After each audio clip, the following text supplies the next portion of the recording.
Hello student, my name is Bindya Jain. Today I am teaching you C++ programming language. C++ programming language basically it is a part of your BCA second year course curriculum. Programming language को समझने से पहले हमें दो शब्दों को समझना यहाँ पड़ेगा, प्रोग्रामिंग और लैंग्वेज। अब लैंग्वेज शब्द को हम समझते हैं। लैंग्वेज क्या होती है, जैसे मैं आपको समझा रही हूँ, अपनी बात आप तक पहुँचा रही हूँ, तो ये क्या है, it is a way of communication. वो हिंदी हो सकता है, इंग्लिश हो सकती है, उर्दू है, पंजाबी है, so many languages are there.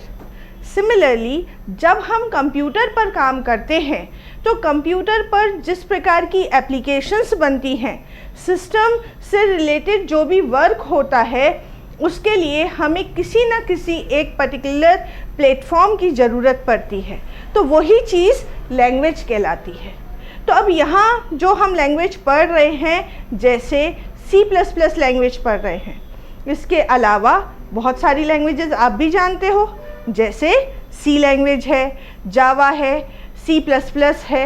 ये सारी अलग अलग प्रोग्रामिंग लैंग्वेजेस हैं जिनकी मदद से हम अलग अलग प्रकार के सॉफ्टवेयर्स बना सकते हैं। अब हम बात करें आज जो, क्योंकि अपना टॉपिक है C++ प्रोग्रामिंग। अब आप कहोगे कि इसका नाम C++ क्यों रखा गया। बेसिकली इसका नाम जो है वो C++ इसीलिए रखा गया क्योंकि C लैंग्वेज से रिलेट करती हुई ये लैंग्वेज है, जो कि C++ उसमें एनहांस करता है फीचर। C++ प्रोग्रामिंग जो है C प्रोग्राम का सुपरसेट है, यानी कि जो प्रोग्राम हम C लैंग्वेज में करके आए हैं वो सारे ही प्रोग्राम हम C++ में भी कर सकते हैं। फिर आपके मन में प्रश्न आएगा कि फिर C लैंग्वेज में और C++ लैंग्वेज में अंतर क्या है। Yes, there is a big difference between them. इन दोनों के बीच में बहुत बड़ा अंतर है। वो अंतर है UPS बेस लैंग्वेज का। ये कॉन्सेप्ट मैं आपको एक एक कॉन्सेप्ट अभी बाद में समझाऊंगी।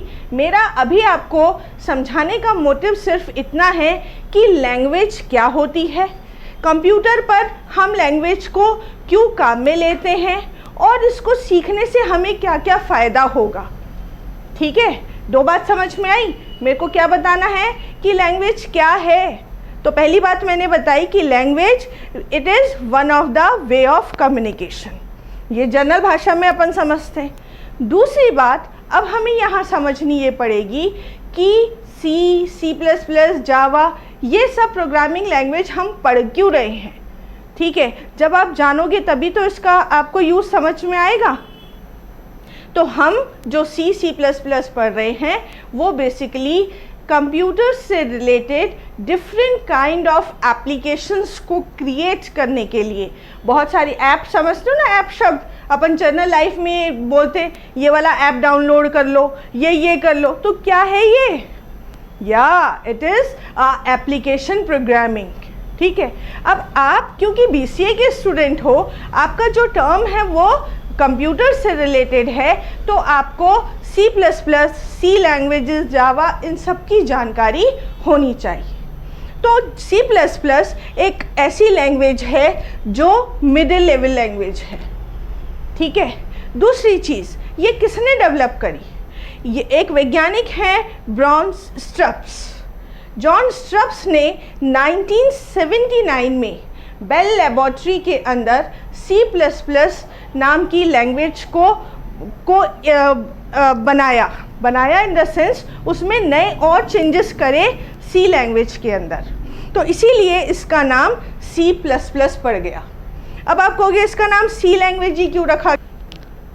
ठीक है, बेल लेबोरेटरी के अंदर बॉन स्ट्रप्स ने बनाया था। अब हमारे दिमाग में एक प्रश्न आएगा कि इसका नाम C++ ही क्यों रखा गया, इसका नाम C लैंग्वेज ही क्यों रखा गया, BA क्यों नहीं रख दिया। यस गाइस, इसका आंसर भी मेरे पास है। 1979 से पहले जो वैज्ञानिक थे उन्होंने बेसिक्स करके लैंग्वेज क्रिएट करी थी। जब हम स्टूडेंट थे हम बेसिक्स ही पढ़कर आए हैं। तो वो जो बेसिक लैंग्वेज है, क्योंकि वो बी से स्टार्ट होता था, अब जो नई लैंग्वेज आई उसमें बहुत सारे चेंजेस हुए, उन सारी लैंग्वेज में बहुत सारे चेंजेस हुए, तब जाकर जो नई लैंग्वेज आई वो आई सी लैंग्वेज। अब सी के अंदर उप्स को मिला दिया गया, सी लैंग्वेज प्लस उप्स, ये दो कॉन्सेप्ट हैं अलग अलग, इनको जब जोड़ दिया गया तो हमारी एक लैंग्वेज बन गई C++। तो अब आपको ये समझ में बहुत आ गया होगा कि C++ का नाम C क्यों है, C++ कैसे इजाद हुई, क्या काम आएगी, ये सब जानकारी मैंने आपको दी।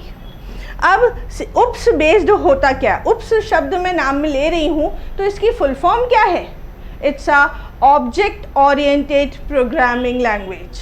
ऑब्जेक्ट ओरिएंटेड यानी कि हर चीज़ एक ऑब्जेक्ट पर बेस्ड होकर जब काम करती है तो उसको बोला जाता है ऑब्जेक्ट ओरिएंटेड।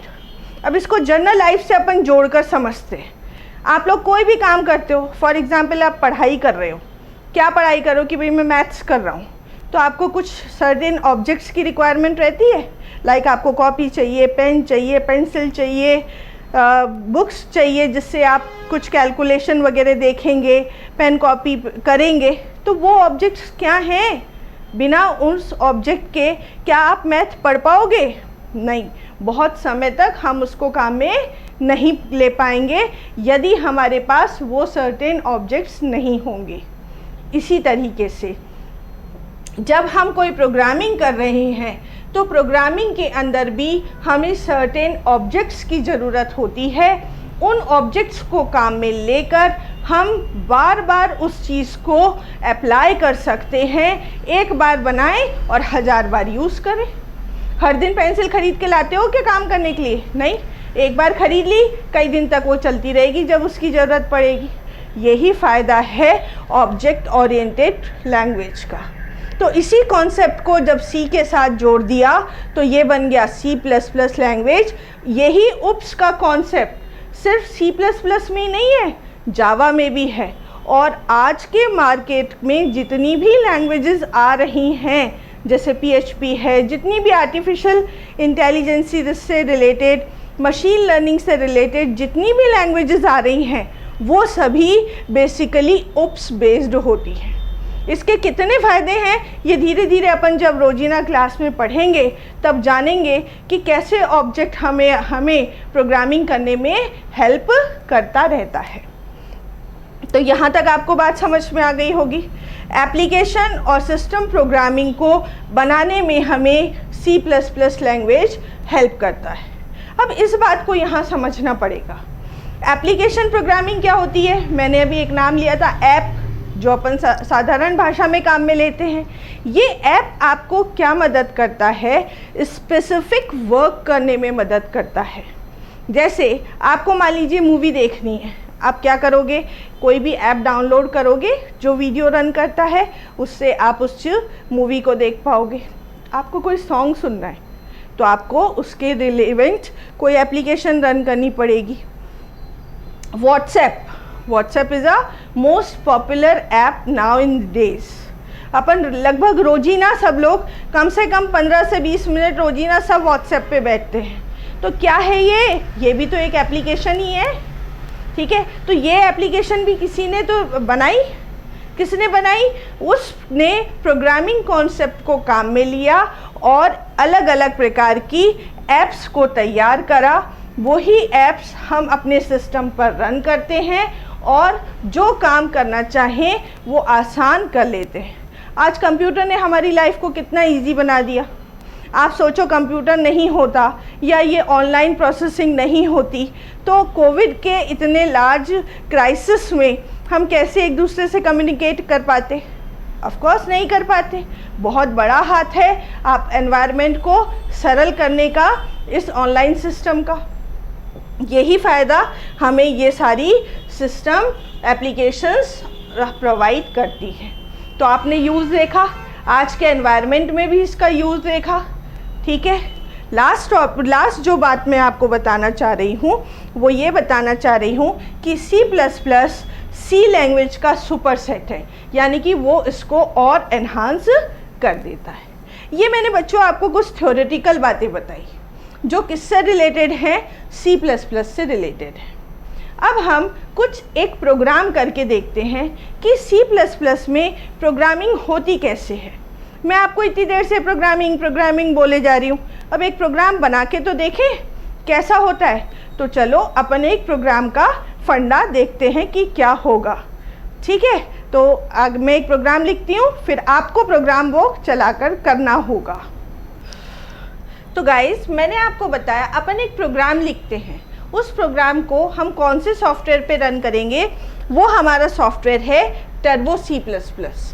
आप लोगों को क्या करना होगा, आप जब अपना सिस्टम ऑन करोगे तो वहाँ पर आप एक एप्लीकेशन डाउनलोड कर लेंगे, वो है Turbo C plus plus software. आप सर्च करो गूगल पर, फ्री डाउनलोड है, आसानी से ये आ जाता है। फिर आप इसकी EXE फाइल को रन कर लेंगे। EXE फाइल को रन करने के बाद हमें एक प्लेटफॉर्म मिल जाएगा और वहाँ हम एक फ़ाइल को क्रिएट कर लेंगे। फाइल को जब हम क्रिएट करना है तो सबसे पहले हमें लिखना है #include iostream.h।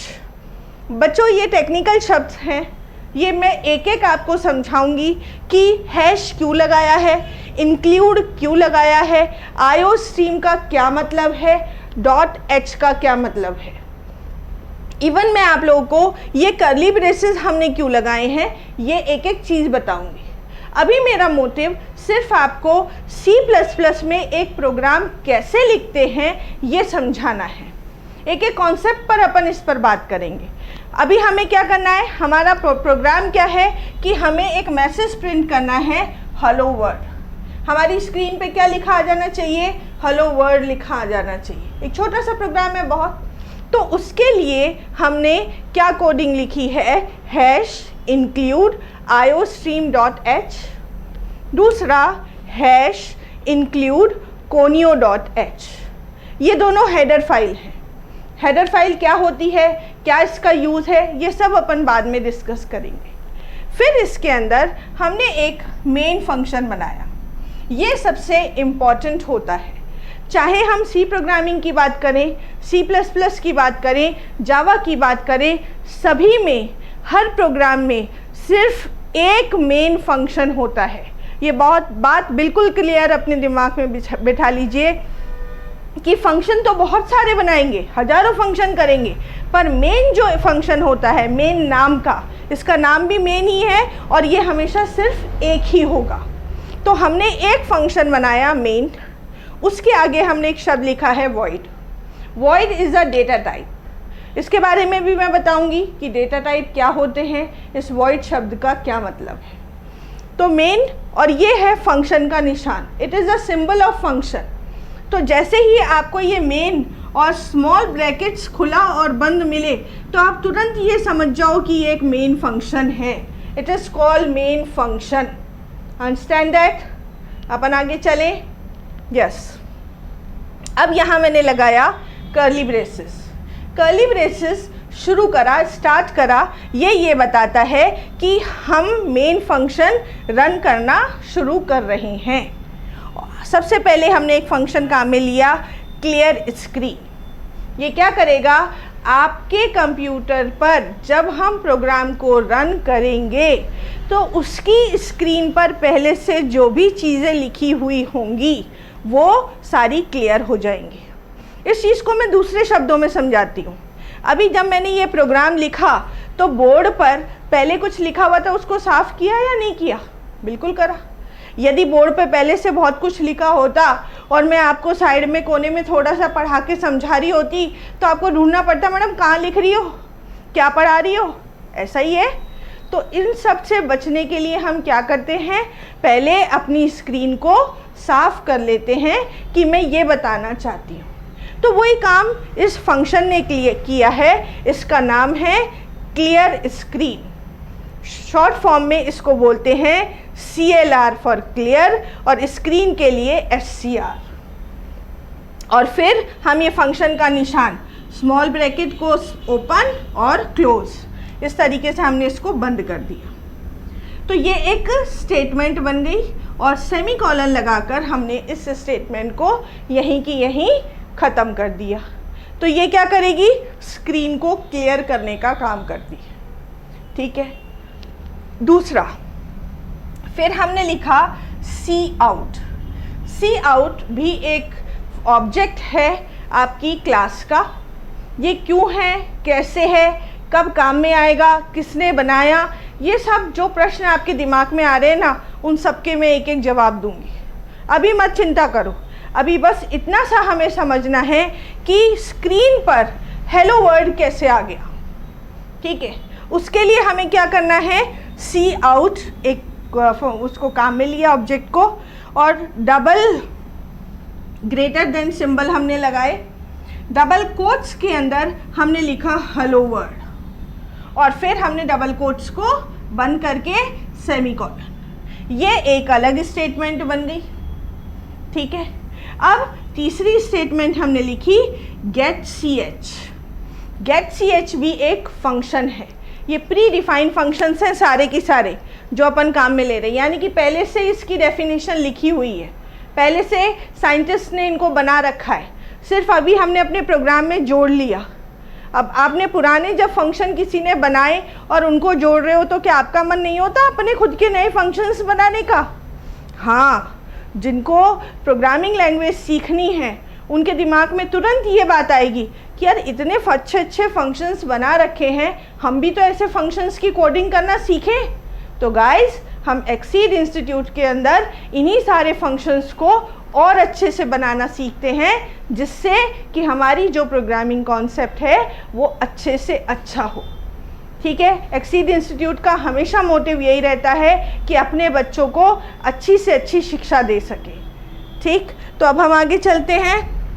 Gate C H function हमने काम में लिया, यहाँ पर सेमीकोलन हमने लगाया, जिससे कि ये स्टेटमेंट हमारी यहीं की यहीं क्लोज हो गई, और फिर हमारा कर्ली ब्रेस बंद कर दिया। तो ये हमारा एक पूरा प्रोग्राम बन गया। अब हम क्या करेंगे, इस प्रोग्राम को हमें जिस भी नाम से सेव करना है, मान लीजिए मैं इस प्रोग्राम को हेलो नाम से स्टोर करती हूँ, तो इसका नाम मैं hello.cpp रखूँगी। ये एक्सटेंशन रखना ज़रूरी है। प्राइमरी नेम कुछ भी रख सकते हैं, लेकिन एक्सटेंशन नेम हम cpp ही रखेंगे। जब इस फाइल को हम स्टोर कर लेंगे तो प्रोग्राम को हम कंपाइल करेंगे। क्योंकि ये टर्बो सॉफ्टवेयर पे है, वहीं पर ही आपको प्रोग्राम को कंपाइल करने का ऑप्शन मिल जाएगा।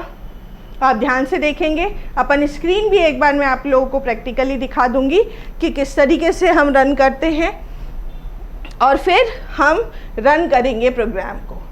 तो जब हम कंपाइल करते हैं तो बहुत सारी नीचे सिंटैटिकल एरर आ जाती है, क्योंकि बच्चों हम ये पहला प्रोग्राम बना रहे हैं, डेफिनेटली हम लिखने में कुछ ना कुछ गलतियां कर ही देंगे।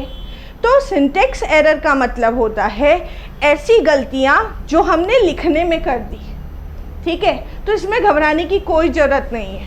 उन एरर्स पर हम क्लिक करेंगे, डबल क्लिक, तो वो हमें पर्टिकुलर लाइन पर ले जाएगी और हम उसको सही कर लेंगे और अपने प्रोग्राम को रन करा कर देखेंगे।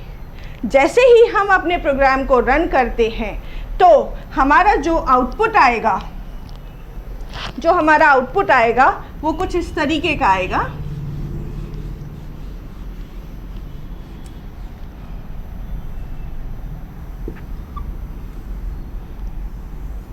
जो आउटपुट आएगा हमारा वो आएगा, स्क्रीन पे लिखा हुआ आ जाएगा हेलो वर्ल्ड। सिंपल, पूरी स्क्रीन ब्लैंक और हमारा जो शब्द है वो हेलो वर्ड हमें लिखा हुआ दिखाई देगा। तो गाइस, अपन को यही तो सीखना है, हमें यही देखना है कि C++ में प्रोग्रामिंग कैसे होती है। ये प्रोग्रामिंग आपको मदद करेगी आगे। धीरे धीरे आप एक एक पॉइंट इसके अंदर जब बनाएंगे तो आपको पता चलेगा, एक एक फंक्शन जब आप इसके अंदर बनाएंगे तब आपको पता चलेगा कि ये कितनी स्ट्रॉन्ग प्रोग्रामिंग लैंग्वेज है। तो अभी हमने ये प्रश्न करा, अब मैं आपको एक प्रश्न खुद देती हूँ जो आप खुद बनाओ। क्वेश्चन ये है, प्रश्न ये है, write a C++ program to calculate, to display the message is welcome India.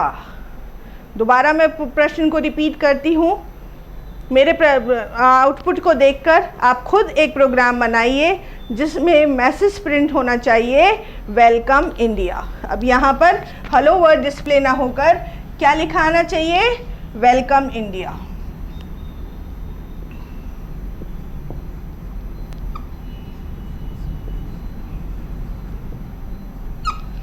ठीक है गाइस, तो आपको ये प्रोग्राम खुद से बनाना है, आप पूरी कोशिश करिए।